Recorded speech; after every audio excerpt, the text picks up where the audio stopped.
Radio, le mot du jour. Le mot du jour est le mot sobriété, puisque le plan de sobriété énergétique a été annoncé hier. Pour le Larousse, la sobriété est le comportement de quelqu'un qui est sobre, la qualité de quelqu'un qui se comporte avec retenue, ou encore la qualité de ce qui se caractérise par l'absence d'ornement superflu. Sobriété vient du latin sobrietas, qui signifie sobre. La sobriété énergétique va donc nous inciter à baisser la température à 19 degrés dans les logements et même 17 dans les chambres. Une température qui va donner l'excuse à certains, pour maintenir le corps à température sans monter le chauffage, à boire des breuvages alcoolisés qui sont aux antipodes de la sobriété, mais qu'on aura plaisir à boire deux par deux. On aimerait que parfois l'État fasse lui-même preuve de sobriété. Comme disait Paul Morand, l'ogre fisc a l'appétit du lion envers les uns et la sobriété du chameau envers les autres. Et ce n'est pas parce que le chameau a bossé 2 fois plus que le lion qu'il mérite plus de sobriété que lui. On aimerait d'ailleurs que ceux qui nous invitent à la sobriété fassent parfois preuve d'un peu plus de sobriété avec notre argent, mais cela se ferait au détriment du fameux bling-bling, qui est à la sobriété ce que le libertinage est à la chasteté.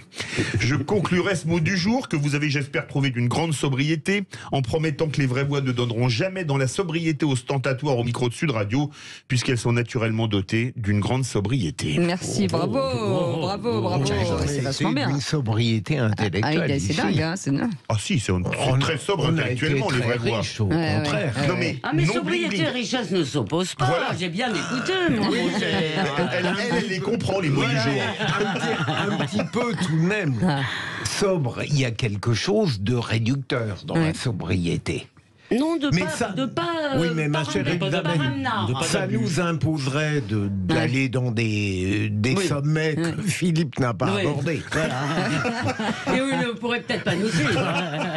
Et vous avez remarqué quand même qu'il y a une mode des mots, hein. C'est-à-dire qu'il y a des mots, avant c'était paradigme, il y a 2 mois, maintenant c'est sobriété, on passe de semaine en semaine. Qu'est-ce qui n'est pas mon paradigme?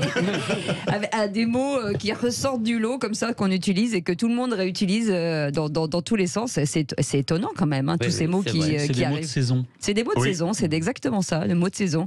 Vivement le mois prochain. Je me rappelle que j'étais en Israël le jour où Yasser Arafat a dit que la charte de l'OLP était caduque. Oui, un mot Ce français qui ne voulait d'ailleurs. pas dire, évidemment, abrogé, caduque. Oui. Alors tout le monde s'est jeté sur des dictionnaires pour savoir ce que voulait dire caduque.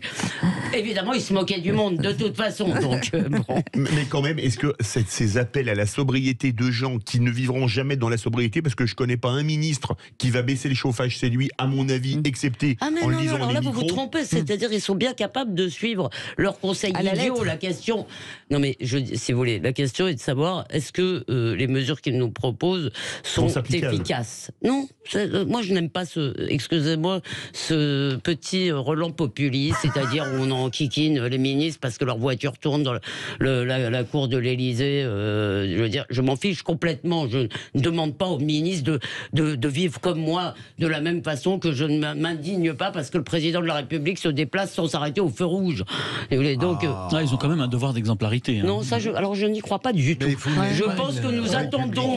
On a parlé de la cravate tout à l'heure à l'Assemblée, ça vous avait heurté que des gens de gauche venaient sans pas à cravate. cause de l'exemplarité.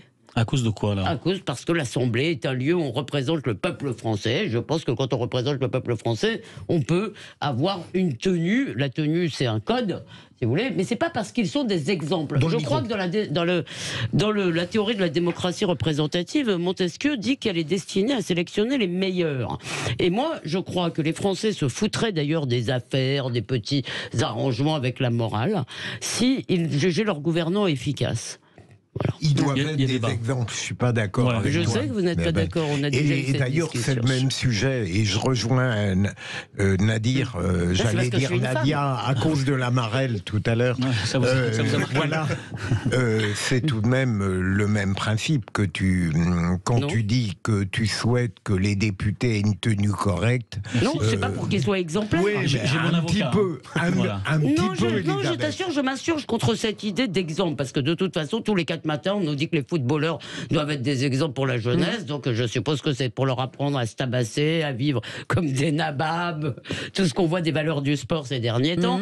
Bon, après, moi je pense vraiment, si vous voulez, que si Non, mais ça veut dire quoi? Ça veut dire qu'il y a des codes. On doit avoir des gouvernants qui sont meilleurs que nous, à mon avis. Je ne demande pas qu'ils soient comme nous, je ne demande pas qu'ils soient assujettis exactement aux mêmes choses. Le problème, c'est qu'ils ne sont pas meilleurs que nous. C'est ça le problème.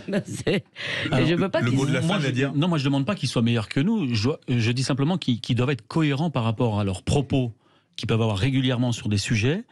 Et à un moment donné, il faut qu'ils soient capables d'être à l'image de ce qu'ils prônent. Oui, mais si on fait ça, on met tout le monde dehors, Nadir. Comment ? Il n'y a plus personne, en fait. C'est-à-dire que... Non, mais pas parfait. Je ne demande pas à ce qu'ils soient parfaits. Simplement qu'ils soient exemplaires. Et moi, je suis pour l'exemplarité, notamment à leur niveau. C'est super important en termes d'image. Mais exemplaire, ça veut dire quoi? Ça commence où? Ça s'arrête où, en fait? Sur quoi? Ça veut tout dire et rien dire. Après, c'est vrai que je rejoins Isabelle là-dessus. On est tous différents. Elisabeth, pardon. On est tous différents. On a tous une façon de vivre et quelque part de se prétendre meilleur ou bon dans tel et tel domaine.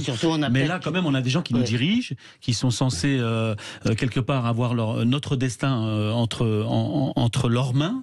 Donc à partir de là, moi je pense qu'ils ont ce devoir d'exemplarité vis-à-vis de nous, notamment quand il y a des restrictions comme ça ou un appel à la sobriété.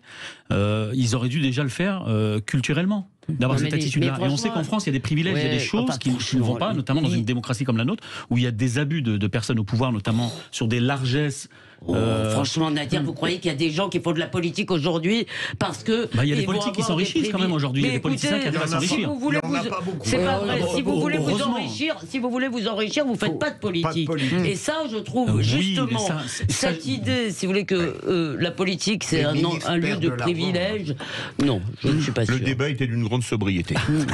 Pour l'argent. Restez avec nous, on revient dans un instant. Ici, à la suite des VV avec Philippe Bilger, Elisabeth Lévy et Nadir Kaya. Il est 18h12, à tout de suite.